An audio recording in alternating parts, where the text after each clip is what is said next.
والله لن أنسى مسجدنا الأقصى وقبة الصخرة تبكي من الحسرة، تقول يا رباه يا واهب الحياة، بعونك اللهم اكتب لنا النصر.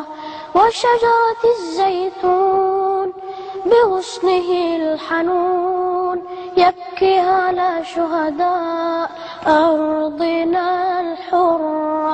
يا لوعة النفس عليك يا قدسي، وأنت في البلوى والعيشة المرة. يا إخوة الإسلام سيروا إلى الأمام بالعزم والإقدام بصحبة القرآن. هيا اهتفوا يا إخوتي، استيقظي يا أمتي. يا إخوة الإسلام سيروا إلى الأمام بالعزم والإقدام بصحبة القرآن.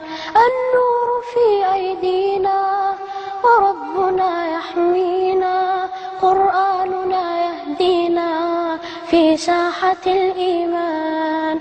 هيا ارفعوا القرآن وحطموا الأوثان، وحرروا الإنسان من قبضة الطغيان. هيا اهتفوا يا إخوتي، استيقظي يا أمتي. هيا أعيدي بسمتي كسابق الأزمان، كسابق الأزمان.